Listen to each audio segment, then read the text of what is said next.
નમસ્કાર વિદ્યાર્થી મિત્રો, હું રમેશ વાગડિયા આજના આ લેક્ચરમાં આપ સૌનું સ્વાગત કરું છું. આજનો આ લેક્ચર આપણું જે રનિંગ ચેપ્ટર છે માનવનું અંતઃસ્ત્રાવી તંત્ર અથવા એનસીઆરટી પ્રમાણે વાત કરીએ તો રાસાયણિક સહનિયમન અને સંકલન એનો ચોથો લેક્ચર છે, ચોથો ભાગ છે. આની પહેલાંના જે 3 ભાગ આપણે જોઈ ગયા છીએ આ ચેપ્ટરના, એની અંદર આપણે માનવના અંતઃસ્ત્રાવી તંત્રની ઉપર છેલ્લી માહિતી, માનવ અંતઃસ્ત્રાવી તંત્રમાં કઈ કઈ અંતઃસ્ત્રાવી ગ્રંથિઓ આવેલી છે, અંતઃસ્ત્રાવી તંત્રના ભાગ તરીકે હાઇપોથેલેમસ ગ્રંથિની વાત કરી, એના વિવિધ અંતઃસ્ત્રાવોની વાત કરી, અંતઃસ્ત્રાવોની અસરોની વાત કરી. બીજા લેક્ચરની અંદર આપણે પિટ્યુટરી ગ્રંથિની રચનાની વાત કરી, એના વિવિધ અંતઃસ્ત્રાવોની વાત કરી, એના અંતઃસ્ત્રાવોની અસરની વાત કરી. ત્રીજા લેક્ચરની અંદર આપણે પિનિયલ ગ્રંથિની વાત કરી, એના અંતઃસ્ત્રાવો, એના અંતઃસ્ત્રાવોની અસરોની વાત કરી. અને આજે ચોથા લેક્ચર અને ચોથા ભાગની અંદર આપણે ચોથી અંતઃસ્ત્રાવી ગ્રંથિ જે થાઇરોઇડ ગ્રંથિ છે એના વિશે વાત કરવાના છીએ, એના વિવિધ અંતઃસ્ત્રાવો વિશે વાત કરવાના છીએ, એના અંતઃસ્ત્રાવો દ્વારા શરીરમાં થતી અસરો, કાર્યો, એના વિશે આજના લેક્ચરમાં આપણે વાત કરવાના છીએ. ચલો લેક્ચરને શરૂ કરીએ. આપણી સામે એક પીડીએફ છે, એને રેફરન્સ તરીકે જોતા જઈએ અને લેક્ચરને આગળ વધારીએ. તો સૌથી પહેલાં જ્યારે આપણે કોઈ એક અંતઃસ્ત્રાવી ગ્રંથની વાત કરીએ છીએ તો આપણી પાસે એ માહિતી હોવી જોઈએ કે એ અંતઃસ્ત્રાવી ગ્રંથિ છે એ કેવી છે અને માનવ શરીરની અંદર ક્યાં આવેલી હોય છે. સૌથી પહેલાં એનું સ્થાન છે એ આપણને ખબર હોવી જોઈએ. તો થાઇરોઇડ ગ્રંથિના સ્થાન માટે આપણે વાત કરતા હોય તો એમ કહી શકીએ કે ભાઈ થાઇરોઇડ ગ્રંથિ છે એ માનવ શરીરની અંદર શ્વાસ નળીની ઉપર આવેલી હોય છે. બરાબર. કેવી ગ્રંથિ છે તો ભાઈ દ્વિખંડીય ગ્રંથિ છે. થાઇરોઇડ ગ્રંથિનો દરેક ખંડ શ્વાસ નળીની દરેક બાજુએ એક એક એમ ગોઠવાયેલો હોય છે. અહીંયા સામે આકૃતિ છે, એ આકૃતિની અંદર પણ આપણે જોઈએ કે ભાઈ થાઇરોઇડ ગ્રંથિ કઈ રીતે શ્વાસ નળી પર ગોઠવાયેલી છે. તો આ જે વ્હાઇટ કલરની નલિકામય રચના તમને દેખાય છે સેન્ટરમાં, આ જે નલિકામય રચના છે એ આખી છે તમારી શ્વાસ નળી. આ શ્વાસ નળી પર અહીંયા આ થાઇરોઇડ ગ્રંથિનો ખંડ છે, આ બીજો થાઇરોઇડ ગ્રંથિનો ખંડ છે. થાઇરોઇડ ગ્રંથિની રચના માટે વાત કરતા હોય તો આપણે એમ પણ કહી શકીએ કે ભાઈ થાઇરોઇડ ગ્રંથિ છે એ દ્વિખંડીય પતંગિયા આકારની ગ્રંથિ છે કે જે શ્વાસ નળી પર ગોઠવાયેલી હોય છે, જ્યાં થાઇરોઇડ ગ્રંથિનો દરેક ખંડ શ્વાસ નળીની દરેક બાજુએ એક એક એમ ગોઠવાયેલો હોય છે. આગળ વાત કરીએ થાઇરોઇડ ગ્રંથિની રચનાની, તો સ્થાન નક્કી કરી લીધા પછી થાઇરોઇડ ગ્રંથિની આંતરિક રચના પર આપણે જોવું પડે કે ભાઈ થાઇરોઇડ ગ્રંથિ છે એ કયા પ્રકારની ગ્રંથિ છે, એની આંતરિક રચના કયા પ્રકારની હોય છે.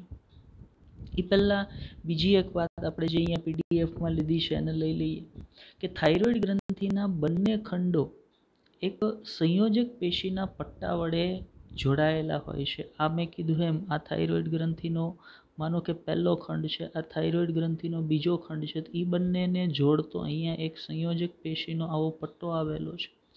આ સંયોજક પેશીના પટ્ટાને સેતુ તરીકે ઓળખવામાં આવે છે કે ભાઈ થાઇરોઇડ ગ્રંથિના બે ખંડ કે જે શ્વાસ નળીની બંને બાજુએ એક એક એમ ગોઠવાયેલા છે, આ બંને ખંડોને જોડતો એક સંયોજક પેશીનો પટ્ટો અહીંયા આવેલો હોય છે.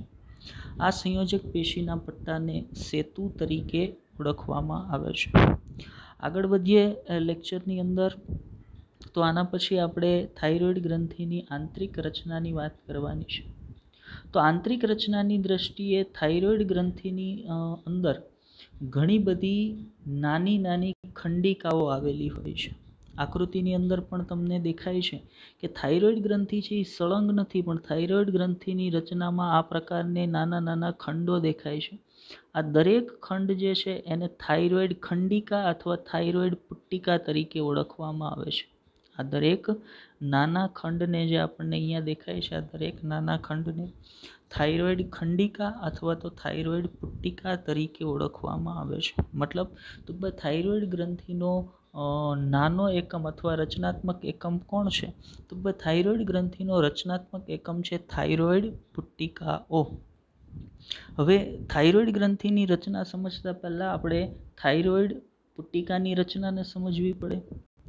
આ સિવાય થાઇરોઇડ પુટ્ટિકા સિવાય થાઇરોઇડ ગ્રંથિની રચનામાં થાઇરોઇડ પુટ્ટિકાને આધાર આપતી એક વિશિષ્ટ પેશી આવેલી હોય છે, જેને આધારક પેશી તરીકે ઓળખવામાં આવે છે. એના પર પછી જઈએ, પહેલાં હું તમને થાઇરોઇડ પુટ્ટિકાની રચના વ્યવસ્થિત સમજાવી દઉં. તો થાઇરોઇડ ગ્રંથિનો રચનાત્મક એકમ તરીકે જે પુટ્ટિકાઓ એની રચનામાં આવેલ હોય છે એ કેવી દેખાતી હોય છે? તો દરેક થાઇરોઇડ પુટ્ટિકા છે એ અધિચ્છદીય પેશીના કોષોથી બનેલ એક સ્તરીય આવરણથી ઘેરાયેલી આ પ્રકારની રચના હોય. માનો આ પ્રકારના અધિચ્છદીય કોષોનું એક આવરણ છે, એ અધિચ્છદીય કોષોના એક સ્તરીય આવરણથી ઘેરાયેલી આ પ્રકારની એક પુટ્ટિકા જેવી રચના, આવી ઘણી બધી થાઇરોઇડ પુટ્ટિકા થાઇરોઇડ ગ્રંથિની રચનામાં આવેલી હોય છે. આ સિવાય આ દરેક થાઇરોઇડ પુટ્ટિકાની રચનામાં આવેલા આ જે પુટ્ટિકીય કોષો છે, આ દરેક કોષ જે અધિચ્છદીય પેશીનો દરેક કોષ કે જે થાઇરોઇડ પુટ્ટિકાને આવરે છે, આ દરેક કોષને પુટ્ટિકીય કોષ તરીકે ઓળખવામાં આવે કે જે થાઇરોઇડ પુટ્ટિકાની રચના કરે છે. આ દરેક પુટ્ટિકીય કોષ દ્વારા થાઇરોઇડ પુટ્ટિકાની અંદર તરફે એક વિશિષ્ટ પ્રકારના ચિકાસયુક્ત દ્રવ્યનો સ્ત્રાવ છે એ કરવામાં આવતો હોય. મતલબ થાઇરોઇડ પુટ્ટિકા એક વિશિષ્ટ પ્રકારના દ્રવ્યથી ભરાયેલી હોય છે. આ જે વિશિષ્ટ પ્રકારનું દ્રવ્ય છે એને કલીલ તરીકે ઓળખવામાં આવે છે. એને કલીલ તરીકે અથવા તો કોલોઇડ તરીકે ઓળખવામાં આવે છે. મતલબ તો દરેક થાઇરોઇડ પુટ્ટિકા છે એ અધિચ્છદીય પેશીના કોષોના એક સ્તરીય આવરણથી ઘેરાયેલી હોય છે. અધિચ્છદીય પેશીના દરેક કોષને પુટ્ટિકીય કોષ તરીકે ઓળખવામાં આવે છે. આ દરેક પુટ્ટિકીય કોષ થાઇરોઇડ પુટ્ટિકાના અંદરના અવકાશની અંદર એક વિશિષ્ટ પ્રકારના ચિકાસયુક્ત દ્રવ્યનો સ્ત્રાવ કરે છે. આ ચિકાસયુક્ત દ્રવ્યને કલીલ તરીકે ઓળખવામાં આવે છે. આ ઉપરાંત આ પુટ્ટિકીય કોષો આ કલીલની અંદર એક વિશિષ્ટ પ્રકારના ગ્લાયકોપ્રોટીનનો સ્ત્રાવ કરે છે. ગ્લાયકોપ્રોટીનનો સ્ત્રાવ કરે છે. આ ગ્લાયકોપ્રોટીનને કયા નામથી ઓળખવામાં આવે છે? તો આ ગ્લાયકોપ્રોટીનને થાઇરોગ્લોબ્યુલિન તરીકે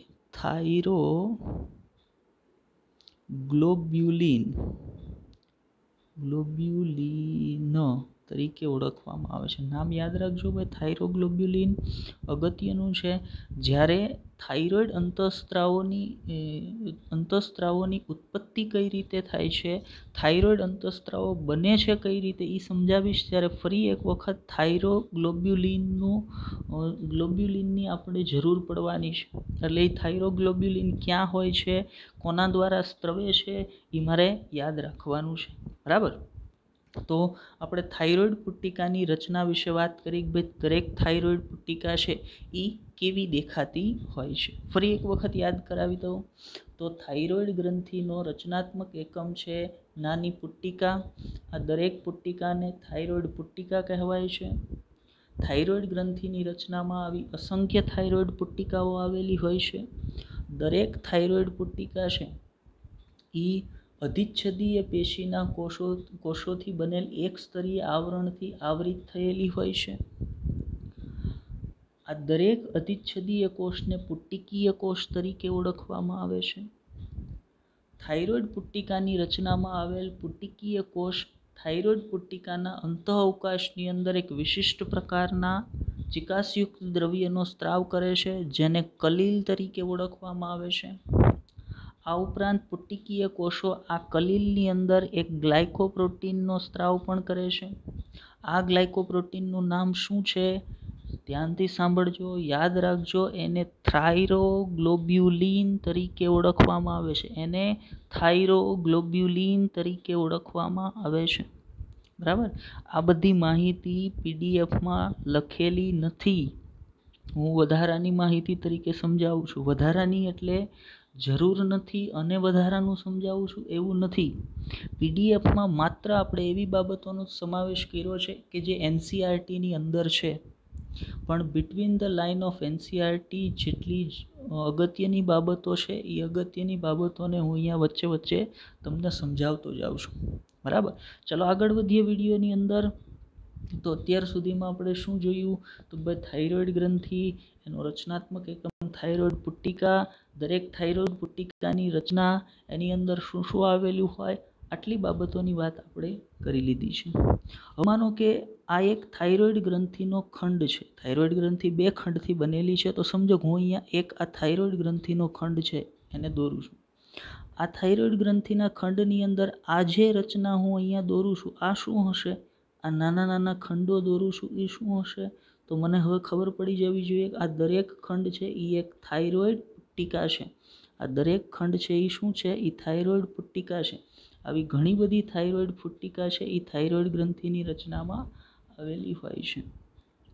હવે થાઇરોઇડ ગ્રંથિની રચનામાં થાઇરોઇડ પુટ્ટિકા સિવાયનો જે ખાલી અવકાશ, મતલબ આ જે અવકાશ વધ્યો છે 2 થાઇરોઇડ પુટ્ટિકાઓ વચ્ચેનો જે ખાલી અવકાશ છે, આ ખાલી અવકાશ એક વિશિષ્ટ પ્રકારની પેશીથી ભરાયેલો હોય છે. તમામ થાઇરોઇડ પુટ્ટિકા વચ્ચે આવેલો ખાલી અવકાશ છે, આ ખાલી અવકાશ છે એક વિશિષ્ટ પ્રકારની પેશીથી ભરાયેલો હોય છે.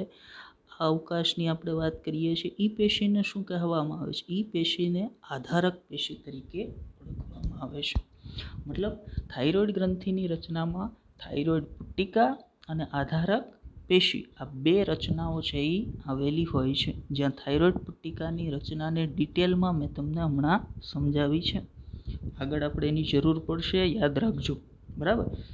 ચલો આગળ વધીએ વિડીયોની અંદર. તો ત્યાર પછી આપણે શું વાત કરવાની છે? તો ત્યાર પછી આપણે વિડીયોમાં જોવાનું છે કે થાઇરોઇડ ગ્રંથિનો જે રચનાત્મક એકમ છે થાઇરોઇડ પુટ્ટિકા, એ થાઇરોઇડ પુટ્ટિકાની અંદર આવેલ જે કોલોઇડ છે એ કોલોઇડ થાઇરોઇડ અંતઃસ્ત્રાવો જે છે, થાઇરોઇડ ગ્રંથિના જે અંતઃસ્ત્રાવો છે એનું ઉદ્ભવ સ્થાન છે. હવે થાઇરોઇડ ગ્રંથિની અંદરથી કેટલા અંતઃસ્ત્રાવોનો સ્ત્રાવ થાય છે?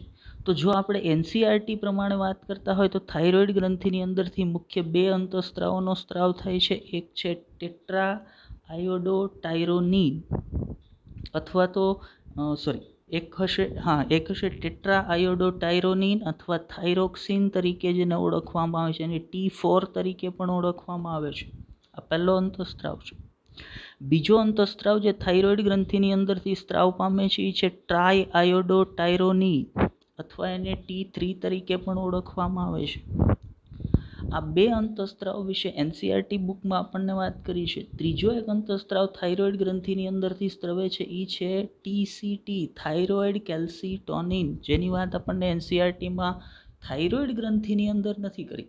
આગળ વાત આવે છે એનસીઈઆરટીમાં પણ એની વાત આપણે વચ્ચે અહીંયા લઈ લેવાના છીએ. બરાબર. મતલબ આપણે અહીંયા થાઇરોઇડ ગ્રંથિના 3 અંતઃસ્ત્રાવોની વાત કરવાના છીએ, જેમાં ડિટેલમાં માત્ર 2ને જ ભણશું આપણે, T3 અને T4 ને. ડિટેલમાં એટલે કઈ બાબતો વિશે આપણે એ અંતઃસ્ત્રાવો માટે અહીંયા વાત કરવાની છે? તો ભાઈ થાઇરોઇડ ગ્રંથિની અંદર કઈ જગ્યાએથી આ અંતઃસ્ત્રાવનો સ્ત્રાવ થાય છે, આ અંતઃસ્ત્રાવો કઈ રીતે થાઇરોઇડ ગ્રંથિની અંદર બને છે, આ અંતઃસ્ત્રાવના બંધારણમાં કયા ઘટકો છે એ આવેલા છે, આ બધી બાબતો વિશે આપણે અહીંયા વાત કરવાના છીએ. ચલો આગળ જઈએ વિડીયોની અંદર. તો સૌથી પહેલાં T3 અને T4 અંતઃસ્ત્રાવો છે એ થાઇરોઇડ ગ્રંથિની અંદર બને છે કઈ રીતે એને સમજવાનો પ્રયત્ન કરીએ. તો આપણી પાસે અહીંયા ખાલી જગ્યા છે જેની અંદર આકૃતિ દોરીને આપણે સમજવાનો પ્રયત્ન કરીએ. તો થાઇરોઇડ ગ્રંથિના જે અંતઃસ્ત્રાવો છે જેમાં T3 અને T4નો સમાવેશ થાય છે એ ક્યાં બને છે? તો ભાઈ એ અંતઃસ્ત્રાવોનું નિર્માણ થાય છે થાઇરોઇડ પુટ્ટિકાની અંદર. તો સમજો આ એક રચના હું અહીંયા દોરું છું, આ છે થાઇરોઇડ પુટ્ટિકા. બરાબર. આવી ઘણી બધી થાઇરોઇડ પુટ્ટિકાઓ છે એ એક થાઇરોઇડ ગ્રંથિની રચનામાં આવેલી હોઈ શકે. આ થાઇરોઇડ પુટ્ટિકાની આ બોર્ડર છે અહીંયા એક વિશિષ્ટ પ્રકારના કોષોનું આવરણ હશે. આ અધિચ્છદીય કોષો આવેલા હશે અહીંયા. બરાબર. આ બધા જ આખી બોર્ડર છે એ અધિચ્છદીય કોષોના એક સ્તરીય આવરણથી બનેલી હશે. આ કમ્પ્લીટ એક આપણી થાઇરોઇડ પુટ્ટિકા છે. આ અંદરનો અવકાશ છે એ આખું શેનાથી તો કોઈ કોલોઇડલ દ્રવ્યથી ભરાયેલું હશે, કલીલ દ્રવ્યથી ભરાયેલું હશે. હવે આ પુટ્ટિકાની અંદર થાઇરોઇડ અંતઃસ્ત્રાવોનું નિર્માણ કઈ રીતે થાય છે? તો થાઇરોઇડ ગ્રંથિ, થાઇરોઇડ અંતઃસ્ત્રાવનું નિર્માણ પિટ્યુટરી ગ્રંથિના એક અંતઃસ્ત્રાવની અસર હેઠળ કરે છે. હવે પિટ્યુટરી ગ્રંથિનો એ કયો અંતઃસ્ત્રાવ છે? તો પિટ્યુટરી ગ્રંથિનો એક અંતઃસ્ત્રાવ આપણે ભણી ગયા એ પ્રમાણે છે TSH. TSHનું પૂરું નામ છે થાઇરોઇડ સ્ટિમ્યુલેટિંગ હોર્મોન્સ. પિટ્યુટરી ગ્રંથિમાંથી જ્યારે આ અંતઃસ્ત્રાવ તરીકે થાઇરોઇડ સ્ટિમ્યુલેટિંગ હોર્મોન્સનો સ્ત્રાવ થશે, આ હોર્મોન્સ છે એ રુધિરની અંદર ભળશે. રુધિર સાથે પરિવહન પામતો પામતો આ અંતઃસ્ત્રાવ પિટ્યુટરી ગ્રંથિ પાસેથી પહોંચશે થાઇરોઇડ ગ્રંથિ પાસે. થાઇરોઇડ ગ્રંથિની અંદર આ અંતઃસ્ત્રાવ પહોંચશે દરેક થાઇરોઇડ પુટ્ટિકા પાસે. થાઇરોઇડ પુટ્ટિકા પાસે આ અંતઃસ્ત્રાવ આ જે પુટ્ટિકીય કોષો જે થાઇરોઇડ પુટ્ટિકાની રચનામાં આવેલ છે એની પાસે પહોંચશે. અને આ પુટ્ટિકીય કોષો પાસે TSH અંતઃસ્ત્રાવ માટેના ગ્રાહી પ્રોટીન આવેલા હશે. ગ્રાહી પ્રોટીન આ દરેક પુટ્ટિકીય કોષ પાસે આવેલા હશે. જેવો આ TSH અંતઃસ્ત્રાવ થાઇરોઇડ સ્ટિમ્યુલેટિંગ હોર્મોન્સ છે એ પુટ્ટિકીય કોષો પાસે આવેલ રિસેપ્ટર પ્રોટીન પર જોડાશે એટલે તાત્કાલિક પુટ્ટિકીય કોષોનું બંધારણ છે એમાં ફેરફાર થશે. અને પુટ્ટિકીય કોષો છે એ આયોડાઇડ આયન માટે, બરાબર, આયોડીન નથી કહેતો, શબ્દ વાપરું છું આયોડાઇડ આયન માટે પ્રવેશશીલ બની જાય છે. પુટ્ટિકીય કોષો શેના માટે? આયોડાઇડ આયન માટે પ્રવેશશીલ બની જાય છે. હવે પુટ્ટિકીય કોષો આયોડાઇડ આયન માટે પ્રવેશશીલ બનવાના પરિણામ સ્વરૂપે શું થશે? તો ભાઈ એના પરિણામે રુધિર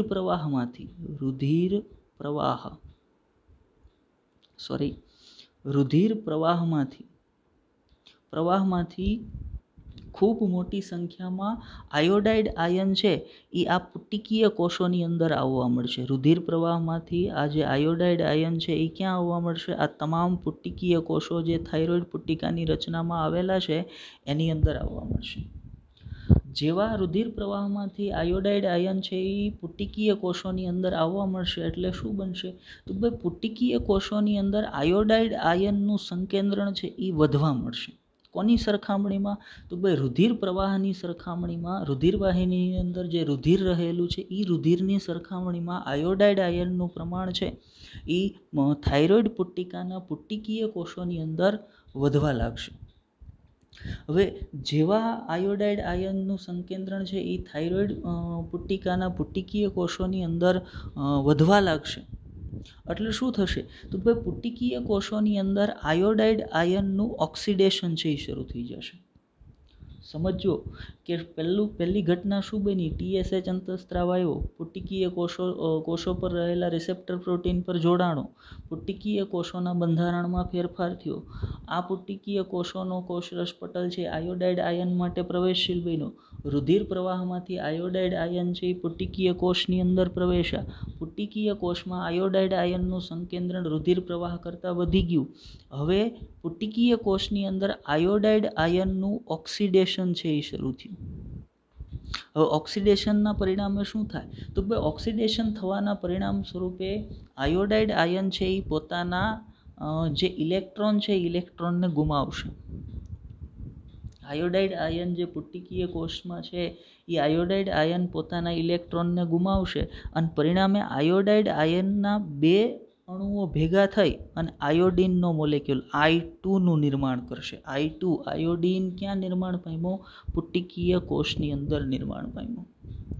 હવે પુટ્ટિકીય કોષમાં નિર્માણ પામેલો આ આયોડીન છે એ પુટ્ટિકીય કોષમાંથી ક્યાં પ્રવેશશે? તો ભાઈ પુટ્ટિકીય કોષમાંથી હવે આ આયોડીન પ્રવેશવાનો છે કલીલ દ્રવ્યની અંદર જે થાઇરોઇડ પુટ્ટિકાના અંતઃ અવકાશમાં આવેલ છે. તો તમામ પુટ્ટિકીય કોષમાંથી આયોડીન હવે પ્રવેશે છે પુટ્ટિકાની અંદર તરફ રહેલ કલીલ દ્રવ્યમાં. જેવો આયોડીન છે એ પુટ્ટિકાની અંદર રહેલા કલીલ દ્રવ્યમાં પ્રવેશશે એટલે કલીલ દ્રવ્યની અંદર એક ઉત્સેચક હાજર હશે, એને કહેવાય પેરોક્સિડેઝ. કલિલ દ્રવ્યની અંદર એક ઉત્સેચક હાજર હશે, એને કહેવાય પેરોક્સિડેઝ. આ પેરોક્સિડેઝ ઉત્સેચક જે છે એ tyrosine amino acid. Tyrosine amino acid ક્યાં આવેલ હશે? ટાયરોસિન એમિનો એસિડ આવેલ હશે કલિલ દ્રવ્યમાં હાજર થાઇરોગ્લોબ્યુલિન. કલિલ દ્રવ્યમાં પહેલેથી એક પ્રોટીયોગ્લાયકન હાજર હતો જેનું નામ છે થાઇરોગ્લોબ્યુલિન.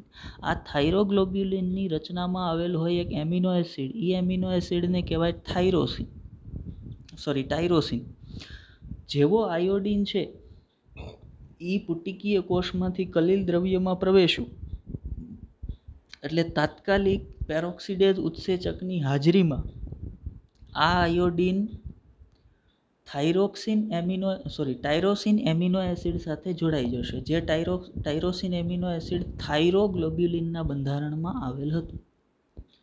જેવો આયોડીન થાઇરોગ્લોબ્યુલિન સાથે જોડાશે એટલે ઓટોમેટિકલી એની અંદરથી 2 થાઇરોઇડ અંતઃસ્ત્રાવના પ્રિકર્સરનું નિર્માણ થશે. બરાબર, આટલી પ્રોસિજર પહેલાં મને મગજમાં બેસી જવી જોઈએ.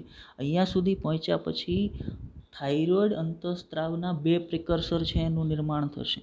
થાઇરોઇડ અંતઃસ્ત્રાવના જે 2 પ્રિકર્સરનું નિર્માણ થાય એમાંથી જે પહેલો પ્રિકર્સર હશે થાઇરોઇડ અંતઃસ્ત્રાવનો, એની અંદર 3 આયોડીનના મોલેક્યુલ આવેલા હશે. થાઇરોઇડ અંતઃસ્ત્રાવનો જે પહેલો પ્રિકર્સર હશે એની અંદર આયોડીનના 3 અણુ આવેલા હશે અને બીજો જે પ્રિકર્સર બનશે એની અંદર આયોડીનના 4 અણુ આવેલા હશે. હવે 3 આયોડીનના અણુ ધરાવતો જે પ્રિકર્સર બનશે એને આપણે કહીએ છીએ ટ્રાય આયોડોટાયરોનિન, ઉપર જે અંતઃસ્ત્રાવનું આપણે નામ લખ્યું છે એ. અને જેની અંદર 4 આયોડીનના મોલેક્યુલ આવેલ છે એને કહેવામાં આવે છે ટેટ્રા આયોડોટાયરોસિન અથવા થાઇરોક્સિન, જેને T4 તરીકે આપણે ઓળખીએ છીએ. તો આ 2 પ્રકારના અંતઃસ્ત્રાવોનું નિર્માણ છે એ આ પ્રકારે થાઇરોઇડ ગ્રંથિની અંદરથી થતું હોય.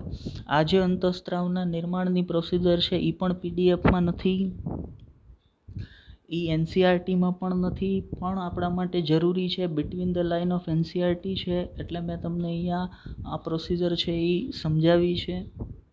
જ્યારે આ વિડીયો આપણે જોતા હોય ત્યારે આ પ્રોસિજરને અલગથી એક પેજની અંદર વ્યવસ્થિત લખી લેજો, કામ આવશે.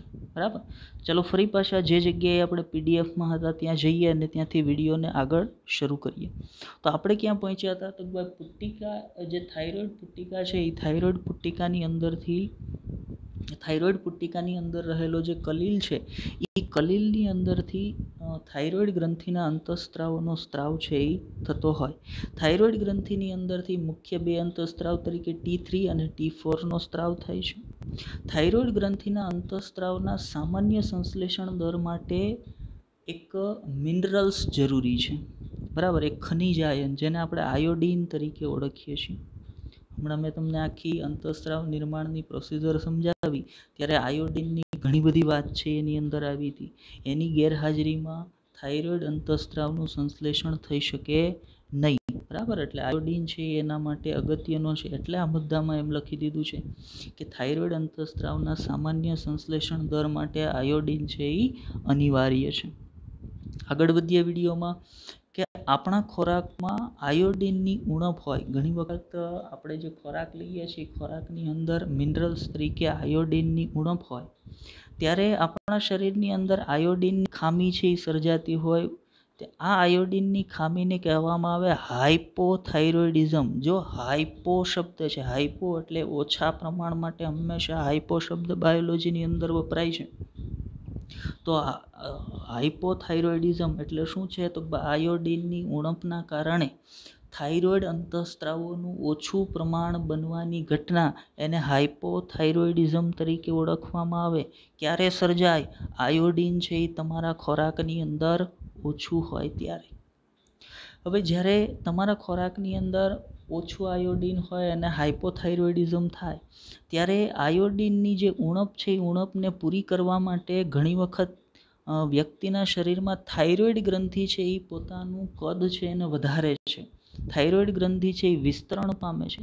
જ્યારે થાઇરોઇડ ગ્રંથિ વિસ્તરણ પામે ત્યારે વ્યક્તિની અંદર ગળાના ભાગમાં આ પ્રકારે ફૂલેલી રચનાઓ સ્વરૂપે થાઇરોઇડ ગ્રંથિ છે એ દેખાતી હોય છે. બરાબર.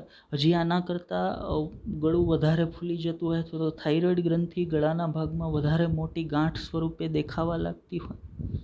તો આવું ક્યારે થાય? તો ભાઈ જ્યારે તમારા શરીરમાં આયોડિનની ઉણપ છે, હાઇપોથાઇરોઇડિઝમ થાય છે, ત્યારે થાઇરોઇડ ગ્રંથિ પોતાના કદમાં વિસ્તરણ કરે છે, વધારો કરે છે. આ પ્રકારની જે ખામી થાઇરોઇડ ગ્રંથિની અંદર સર્જાય છે એને કયા નામથી ઓળખવામાં આવે છે? તો આ ખામીને ગોઈટર તરીકે ઓળખવામાં આવે છે, કે જેની અંદર થાઇરોઇડ ગ્રંથિના કદમાં શું થાય છે? તો ભાઈ થાઇરોઇડ ગ્રંથિના કદમાં વધારો થતો હોય છે. ગુડ. આગળ વધીએ લેક્ચરની અંદર. તો એના પછી આપણે કઈ બાબતની વાત કરવાની છે? તો ભાઈ એના પછી આયોડિન થાઇરોઇડ ગ્રંથિના અંતઃસ્ત્રાવના પ્રમાણમાં ફેરફારના કારણે બીજી પણ ઘણી બધી અનિયમિતતાઓ છે એ માનવ શરીરની અંદર જોવા મળતી હોય. તો આપણે જોઈએ કે ઘણી વખત ગર્ભધારણ દરમિયાન હાઇપોથાઇરોઇડિઝમના કારણે ઉછરતા બાળકના વિકાસ અને પરિપક્વતાની અંદર અવરોધ સર્જાતો હોય, એની વૃદ્ધિ છે એ કુંઠિત થતી હોય, એમાં ખામી સર્જાતી હોય, બાળક ખામીયુક્ત વિકાસ ધરાવે, બાળકની અંદર માનસિક મંદતા છે એ જોવા મળે, બાળકનો બુદ્ધિઆંક આઈક્યુ લેવલ છે એ ખૂબ નીચો રહી જાય, આ પ્રકાર અસામાન્ય ત્વચા છે એ જોવા મળે, બાળક છે એ બહેરાપણું, મૂંગાપણાના લક્ષણો ધરાવે. આ પ્રકારની ખામી જો ગર્ભધારણના સમયગાળા દરમિયાન સર્જાતી હોય ત્યારે એને ક્રિટેનિઝમ તરીકે ઓળખવામાં આવે. જો કન્ફ્યુઝ ન થતા, અહીંયા વાત શું છે? તો ભાઈ જ્યારે કોઈ એક સ્ત્રી ગર્ભધારણ કરે છે અને એ ગર્ભધારણના સમયગાળા દરમિયાન એ સ્ત્રીના શરીરમાં હાઇપોથાઇરોઇડિઝમ છે, તો એના શરીરમાં ઉછરતું જે બાળક છે એ બાળકની અંદર આ તમામ પ્રકારના લક્ષણો છે એ સર્જાશે, કે એનો વિકાસ છે એ રૂંધાશે, એની વૃદ્ધિ છે એ કુંઠિત થશે, માનસિક મંદતા આવતી હોય, બુદ્ધિઆંક નીચો રહી જતો હોય, અસામાન્ય ત્વચા છે એ થતી હોય, બાળકમાં બહેરાપણું, મૂંગાપણું જેવા લક્ષણો છે એ આવતા હોય. અને બાળકની અંદર સર્જાતી આ જે ખામી છે એને શું કહેવામાં આવે? તો એને ક્રિટેનિઝમ તરીકે ઓળખવામાં આવે છે. ગુડ. ચલો આગળ વધીએ લેક્ચરની અંદર. તો ત્યાર પછી આપણે બીજી થાઇરોઇડ અંતઃસ્ત્રાવોની અસરની અંદર વાત કરવાની છે, કે ઘણી વખત પુખ્ત સ્ત્રીઓની અંદર થાઇરોઇડ અંતઃસ્ત્રાવમાં ઘટાડો થવાના કારણે, એટલે પુખ્ત સ્ત્રીઓમાં હાઇપોથાઇરોઇડિઝમને કારણે માસિક ચક્રની અંદર, મેન્સ્ટ્રુઅલ સાયકલની અંદર અનિયમિતતા છે એ જોવા મળતી હોય છે. એનાથી આગળ વાત કરીએ તો ઘણી વખત થાઇરોઇડ ગ્રંથિના કેન્સરના કારણે અથવા થાઇરોઇડ ગ્રંથિની અંદર ગાંઠના વિકાસના કારણે અથવા થાઇરોઇડ અંતઃસ્ત્રાવોના સંશ્લેષણનો જે દર છે એમાં ખૂબ વધારો થતો હોય. અત્યાર સુધીની આની પહેલાંની જે બધી વાતો કરી તમામમાં શું હતું? થાઇરોઇડ અંતઃસ્ત્રાવનું પ્રમાણ ઓછું હતું, ઘટતા હતા થાઇરોઇડ અંતઃસ્ત્રાવ, પ્રમાણ એનું ઘટતું હતું. હવે જે વાત કરીએ છીએ એની અંદર શું થવાનું છે? તો ભાઈ ઘણી વખત વ્યક્તિના શરીરમાં થાઇરોઇડ અંતઃસ્ત્રાવનું પ્રમાણ વધી જાય. વધવા પાછળના કારણો શું હોય? તો એક તો થાઇરોઇડ ગ્રંથિની અંદર કેન્સર આવે અથવા કેન્સર થાય. બીજું, થાઇરોઇડ ગ્રંથિની અંદર ગાંઠ ઉત્પન્ન થાય, થાઇરોઇડ ગ્રંથિમાં ગાંઠનો વિકાસ થાય. આવી પરિસ્થિતિમાં થાઇરોઇડ ગ્રંથિ પોતાના અંતઃસ્ત્રાવનું પ્રમાણ અતિ કરી નાખે, એટલે થાઇરોઇડ અંતઃસ્ત્રાવનું પ્રમાણ વ્યક્તિના શરીરમાં વધી જતું હોય. આ કન્ડિશનને શું કહેવામાં આવે? તો આ કન્ડિશનને હાઇપરથાઇરોઇડિઝમની, જો પહેલો શબ્દ હતો હાઇપો એટલે ઓછું પ્રમાણ, હાઇપર એટલે વધી જવું, વધારે પ્રમાણ, તો આવી કન્ડિશનને હાઇપરથાઇરોઇડિઝમની કન્ડિશન તરીકે ઓળખવામાં આવે છે.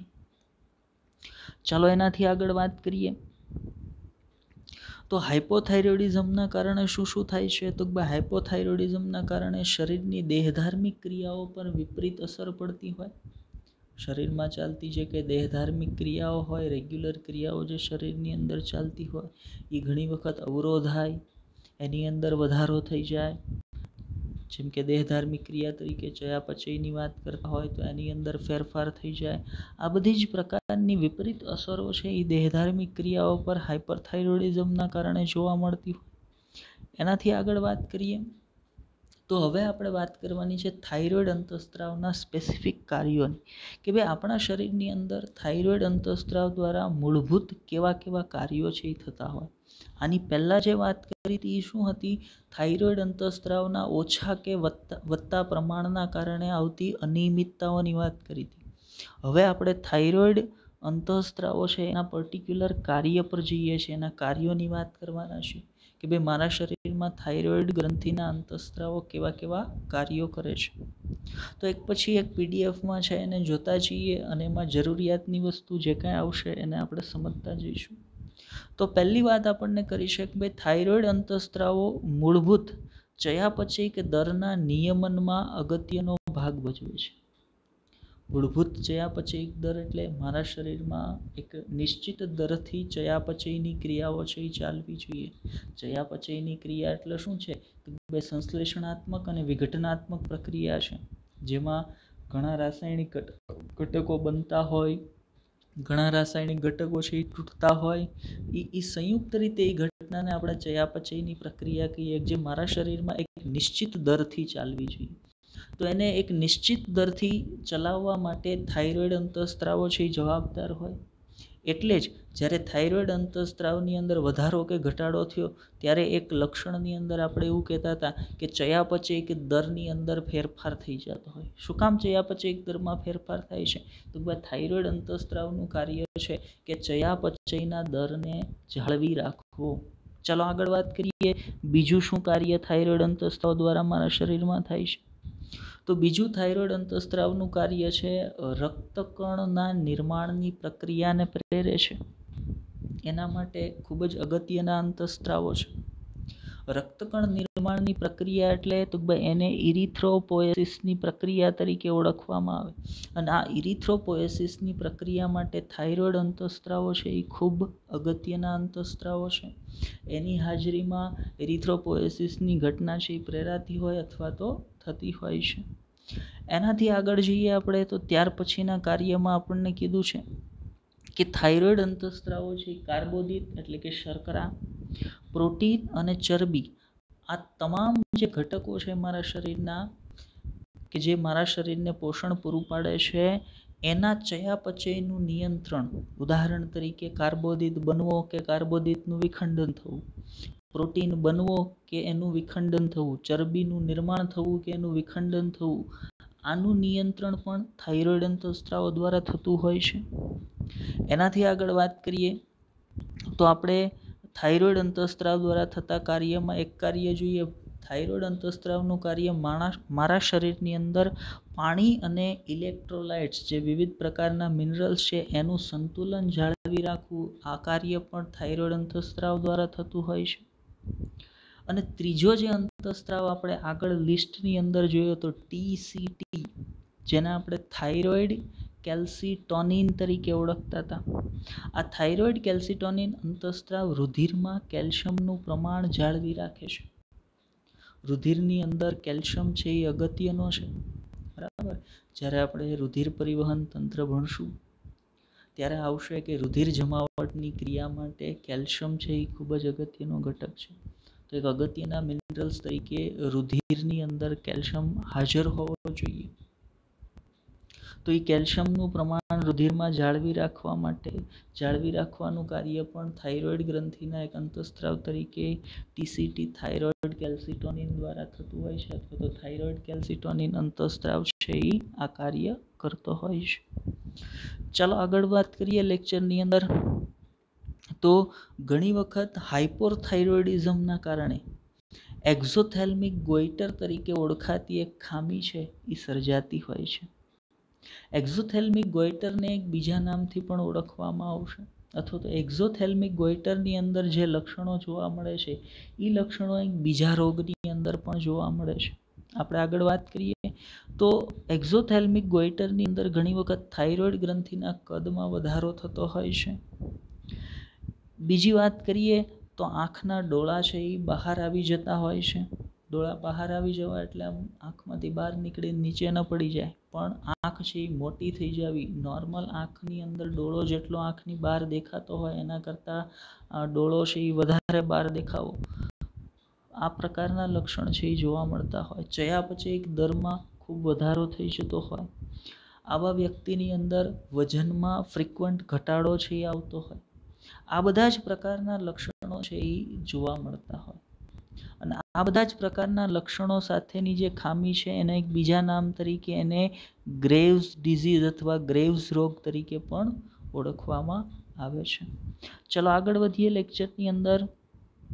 તો આગળ આપણે હવે જે વાત તો આજના લેક્ચરની અંદર આપણે આટલી જ માહિતી વિશે વાત કરવાની હતી. આજના લેક્ચરની અંદર ઘણી બધી બાબતો, અગત્યની બાબતો વિશે વાત કરી.